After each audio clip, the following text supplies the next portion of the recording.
Hi అండి. Hello అందరికీ నమస్తే. Mysterious boss part 51. భయంతో మళ్ళీ జాహ్నవి వైపుకు చూశాడు. మేడం ప్లీజ్ చెప్పండి మీకు ఏది ఇష్టమో నేను వెంటనే తయారు చేయించి తీసుకొస్తాను అని సనబ్ అభ్యర్థించాడు. దాంతో జాహ్నవి కొంచెం ఆశ్చర్యపోయింది. అయ్యో నిజంగానే నాకు కేవలం టీ మాత్రమే కావాలి అని జాహ్నవి మళ్ళీ బలవంతంగా నవ్వుతూ చెప్పింది. సనబ్ మళ్ళీ సిద్ధార్థ్ వైపుకు చూశాడు. ఈసారి అతని నుదుటిపై ముడతలు మరింత ఎక్కువయ్యాయి. సనబ్ టేబుల్పై చేతులు పెట్టాడు. మేడం ప్లీజ్ ఏదైనా చెప్పండి. నిజంగా ఏదైనా తయారు చేయించి తీసుకొస్తాను. ప్లీజ్ వద్దు అనకండి. మీకేమిష్టమో చెప్పండి. త్వరగా మీకు వడాపావ్ అన్నా కూడా నేను తయారు చేయించి తీసుకొస్తాను అని సనబ్ మర్యాదగా అభ్యర్థించాడు. అతని మాటలు విని జాన్వీకి చాలా వింతగా అనిపించింది. ఓకే ఓకే నాకు ఇక్కడ ఏం దొరుకుతుందో తెలియదు అని జాన్వి ఎలాగోలా చెప్పింది. మీకేమి ఇష్టమో చెప్పండి. ఇక్కడ అదే తయారవుతుంది అని అతడు అన్నాడు. నాకు దోశ ఇష్టం. అది దొరుకుతుందా అని జాన్వి సందేహంగా అడిగింది. ఆ మాట విన్న సనబ్ ఒక క్షణం నిశ్చలంగా ఉండిపోయాడు. కానీ మరుసటి క్షణమే లేచి నిటారుగా నిలబడ్డాడు. ఓకే ఓకే మేడం నేను వెంటనే దోశ పంపిస్తాను అని చెప్పి సిద్ధార్థ్ వైపుకు చూశాడు. ఇప్పుడు అతని నుదుటిపై ఉన్న ముడతలు మాయమైపోయాయి. సనబ్ మనసులోనే ఊపిరి పీల్చుకొని అక్కడి నుండి బయటికి వెళ్ళిపోయాడు. జాన్వి మాత్రం అతని హడావుణ్ణి చూస్తూ అయోమయంగా ఉండిపోయింది. తర్వాత సిద్ధార్థ్ వైపుకి చూసింది. అతను ఇప్పుడు ప్రశాంతంగా కూర్చున్నాడు. సార్ మీరేం ఆర్డర్ చేయలేదా అని జాన్వి అడిగింది. అతనికి ఇక్కడ నాకేమిష్టమో తెలుసు అని సిద్ధార్థ్ చెప్పాడు. రెగ్యులర్ కస్టమర్ అయి ఉంటారు. అందుకే ఈ వ్యక్తి ఎంత రెస్పెక్ట్ ఇస్తున్నాడు అని జాన్వి మనసులోని అనుకుని అటు ఇటు చూసింది. ఆ క్యాబిన్ గోడలు పాలరాతితో చేసినట్టుగా ఉన్నాయి. అవి కొద్ది అడుగులు ఎత్తు వరకు మాత్రమే ఉన్నాయి. వాటి పైనుంచి బయట ప్రదేశం కనిపిస్తుంది. అన్నిటికంటే చివరగా చాలా ఎత్తులో ఆ హోటల్ పేరున్న బోర్డు మెరుస్తుంది. Royal star hotel KB group ఈ పేరు ఎక్కడో విన్నట్టుగా అనిపిస్తుంది అని జాన్వి మనసులోనే సారీ కేబీ కాదు అది ఎస్బీ గ్రూప్ అని జాన్వి మనసులోనే ఆలోచిస్తూ ఒక్కసారిగా ఆమెకు గుర్తుకు వచ్చింది. Oh my God SB group అంటే సిద్ధార్థ్ భోస్లే కంపెనీ గ్రూప్. అంటే ఈ హోటల్ సిద్ధార్థదా. అందుకే ఆ వ్యక్తి ఇతనికి ఎంత రెస్పెక్ట్ ఇస్తున్నాడా అని జాన్వి సిద్ధార్థ్ వైపుకు కొంచెం పక్క చూపుతో చూసింది. అతను అప్పటికే ఆమెనే చూస్తున్నాడు. దాంతో ఆమెకు కొంచెం ఇబ్బందిగా అనిపించింది. వెంటనే చిన్నగా నవ్వుతూ అతని వైపుకు చూసింది. నువ్వు ఈరోజు మేకప్ వేసుకోలేదా అని సిద్ధార్థ్ అడిగాడు. అంతే ఆమె ముఖంపై ఉన్న నవ్వు వెంటనే మాయమైంది. అది నేను హడావిడిగా వచ్చాను కదా సారీ. మనం ఇంత పెద్ద హోటల్కి వస్తామని నాకు తెలియదు అని జాన్వి అనవసరంగా తన జుట్టును సరి చేసుకుంటూ చెప్పింది. నేను ఎంత అమాయకురాలిని. నా ఈ అవతారం చూసి ఎవరు నన్ను ఈ హోటల్లో కూడా రానివ్వరేమో. ఇక్కడ సిబ్బంది కూడా నాకంటే బాగా రెడీ అయి ఉన్నారు. నేనే రెడీ కాలేదు. జాను ఈ మధ్య లుక్ మీద కూడా కొంచెం శ్రద్ధ పెట్టాలే నువ్వు. దానికి తోడు ఈ సిద్ధార్థ్ కూడా ఏదో ఒకటి అడుగుతున్నాడు అని అనుకుంటూ జాన్వి వదిలేసిన జుట్టును మరింత బిగుతుగా కట్టుకుంది. Why sorry actually you look more pretty without makeup అని సిద్ధార్థ్ అన్నాడు. ఆ మాటలు విన్న జాన్వి ఒకసారిగా షాక్ అయ్యింది. తన చెవులను తానే నమ్మలేకపోయింది. ఆశ్చర్యంగా కళ్ళు పెద్దవి చేసి అతని వైపుకు చూస్తూ ఉండిపోయింది. ఇంకా అదే సమయంలో సనబ్ ఒక వెయిటర్తో కలిసి వారి కోసం బ్రేక్ఫాస్ట్ తీసుకుని వచ్చాడు. జాన్వి వెంటనే తన చూపును కిందకి దించింది. ఈసారి ఆమె చెంపలు ఎర్రబడ్డాయి. మనసులోని ఏదో మూలలో తెలియని ఆనంద పనులు ఎగిసిపడుతున్నాయి. ఇష్ నిజంగానే ఇప్పుడు నేను అందంగా కనిపిస్తున్నానా అని జాన్వికి అద్దంలో తనను తను చూసుకోవాలనే బలమైన కోరిక కలిగింది. కానీ ప్రస్తుతం అక్కడి నుంచి వెళ్ళే అవకాశం లేదు. కానీ అతను నన్ను అందంగా ఉన్నావని మాత్రమే అన్నాడు. మరి నాకు ఇంత ఆనందంగా ఎందుకు అనిపిస్తుంది? సరే ఏ అమ్మాయికైనా అందంగా ఉన్నావు అంటే హ్యాపీయే కదా. కానీ నాకు మాత్రం ఇది కొంచెం ఎక్కువగానే అనిపిస్తుంది. ఎందుకు? ఏదో మేఘాలపై తేలుతున్నట్టుగా అనిపిస్తుంది. అక్కడి నుంచి కిందకి దిగకూడదు అనిపిస్తుంది. మేడం ఇంకేమైనా కావాలా అని సనబ్ అడిగిన గొంతుతో జాన్వి లోకంలోకి వచ్చింది. ఏం లేదు నాకు ఇంతే చాలు అని జాన్వి ఎలాగోలా చెప్పి కిందకి చూస్తూనే తినడం స్టార్ట్ చేసింది. సనబ్ వారి పక్కకే వచ్చి కూర్చున్నాడు. అతనితో పాటు కొన్ని ఫైల్స్ కూడా తీసుకొచ్చాడు. సిద్ధార్థ్ తింటూనే ఆ ఫైల్స్ అని చెక్ చేస్తున్నాడు. ఇతను ఎక్కడికి వెళ్ళినా పని చేస్తూనే ఉంటాడా? ఇక్కడికి కూడా ఫైల్ తీసుకుని వచ్చి కూర్చున్నాడు అని జాన్వి మనసులో అనుకుంటూ ఉండగానే ఆమె ఫోన్ మోగింది. తన కళ్ళలోకి వచ్చేవాడు. వచ్చి నేను ఆట పట్టించేవాడు. అతనితో చెప్పండి ఎప్పుడైనా నా ముందుకు రావాలని అనే రింగ్ టోన్ వినగానే జాన్వి కంగారుగా వెంటనే ఫోన్ చేతిలోకి తీసుకుని సౌండ్ తగ్గించింది. ఆమె ఇబ్బందిగా పైకి చూసింది.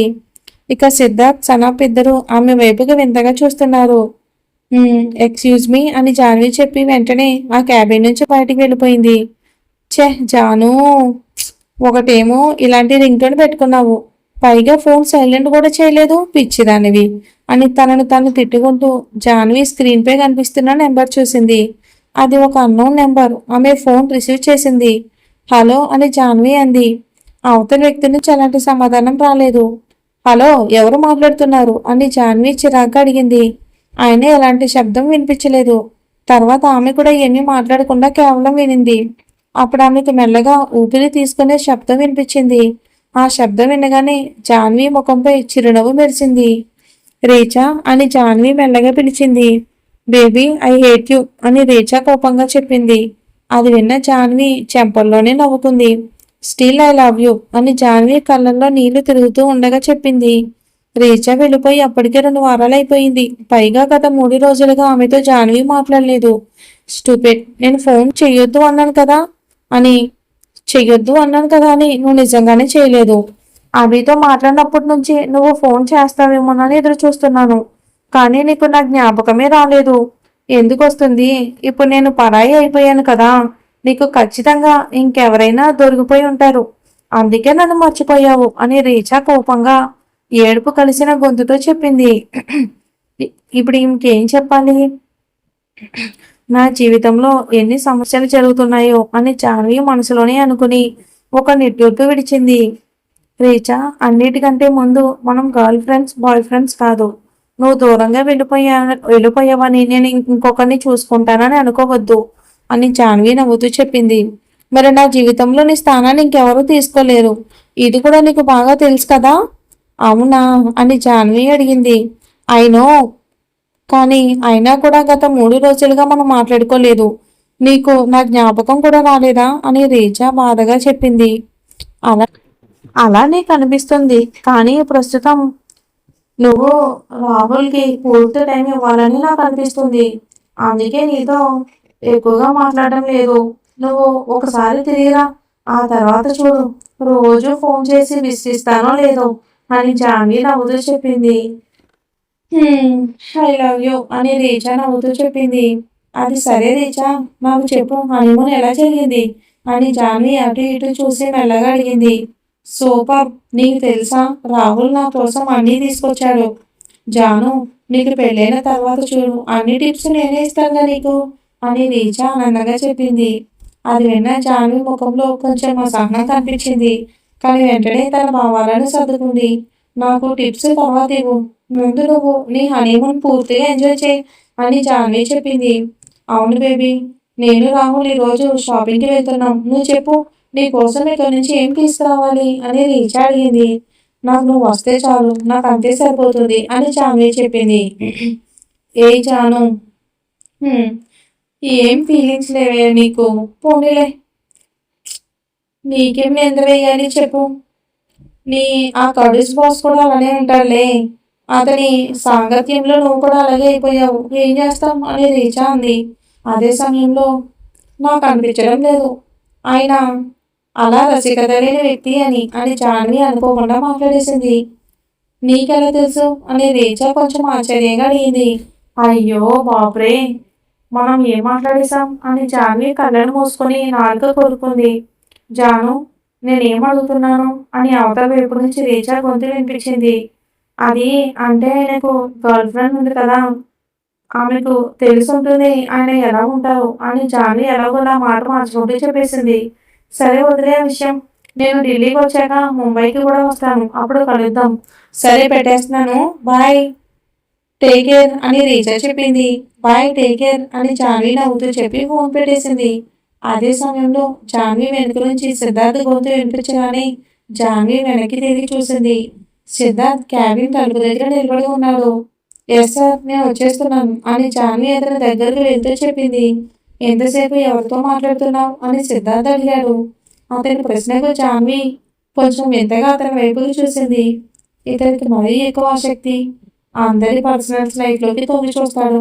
ఏదో నా భర్త అన్నట్టుగా అడుగుతున్నాడు అని మనసులోనే అనుకుని అతని వైపుకు చూసి బలవంతంగా నవ్వింది.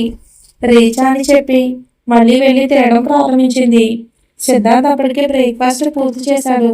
బహుశా అతని పని కూడా అక్కడ పూర్తయినట్టుంది. అందుకే ఇష్టం లేకపోయినా జాన్వి స్పూన్ కింద పెట్టింది.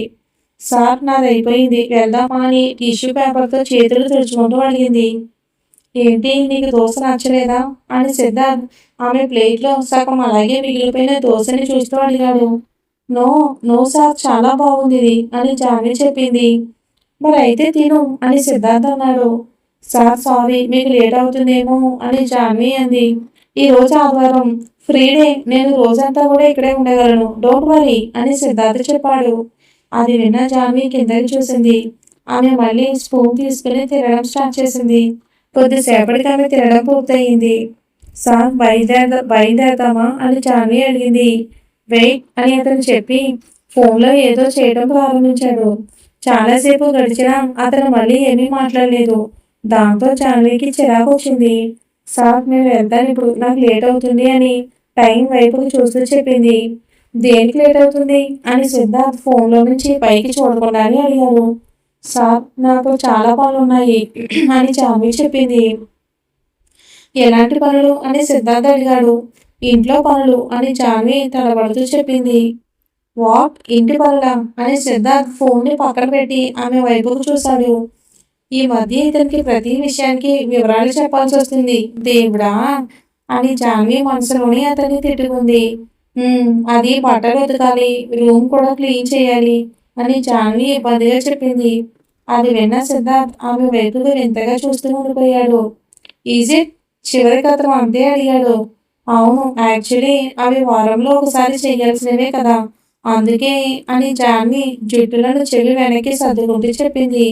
Fine, I will drop you అని సిద్ధార్థ్ లేచి తన కోట్ను సరి చేసుకుంటూ చెప్పాడు.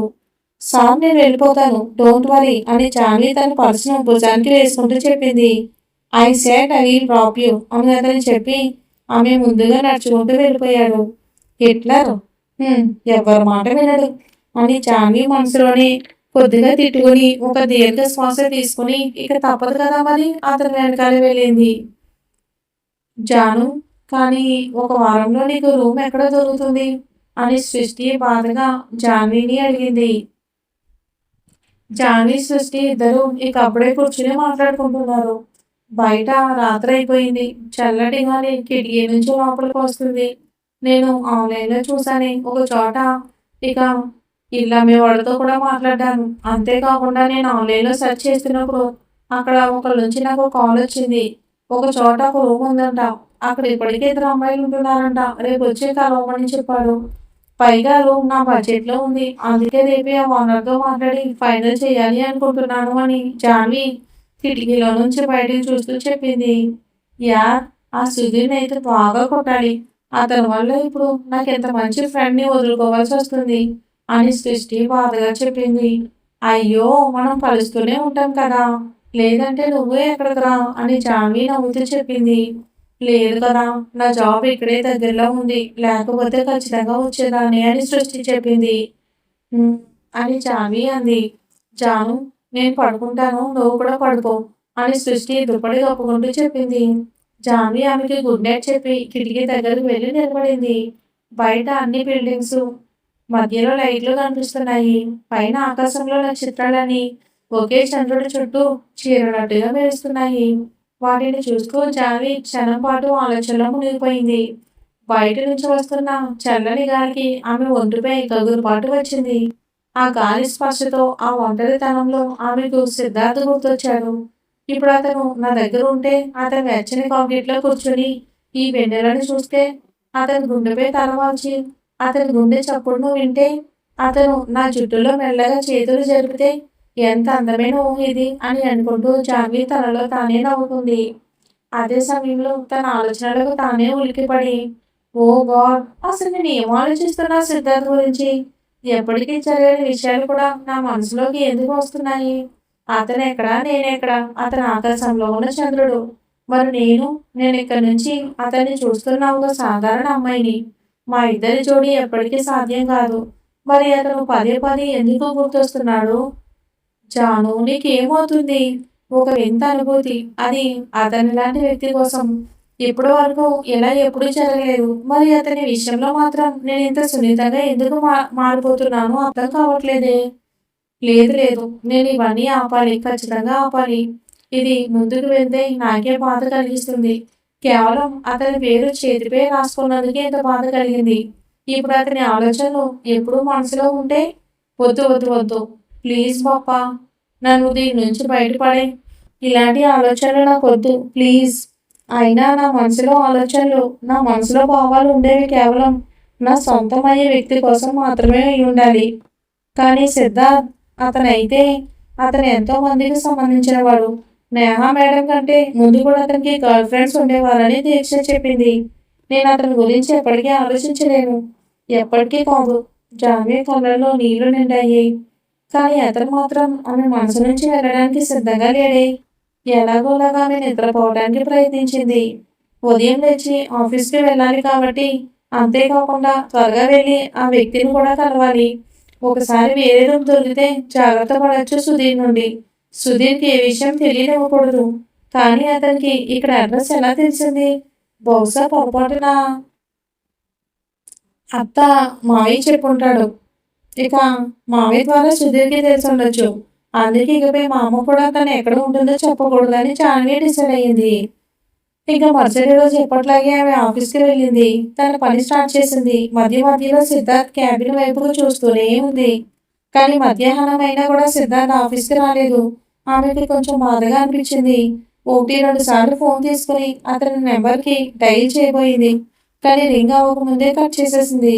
సాయంత్రం వరకు ఆమె ఎదురు చూసింది. కానీ అతను రాలేదు. చివరికి ఆమె ఒక నిట్టూర్పు విడిచి ఆఫీస్ నుంచి నేరుగా ఇక ఇచ్చిన అడ్రస్కి వెళ్ళింది. అది ఒక చిన్న రెస్టారెంట్. ఆమె లోపలికి వెళ్ళగానే ఒక్కసారిగా ఎదురుగా ఒక పరిచయమైన వ్యక్తి కనిపించాడు. మరి ఏం జరుగుతుందో, సిద్ధార్థ్ ఎందుకు ఆఫీస్కి రాలేదో చూద్దాం వచ్చే ఎపిసోడ్లో.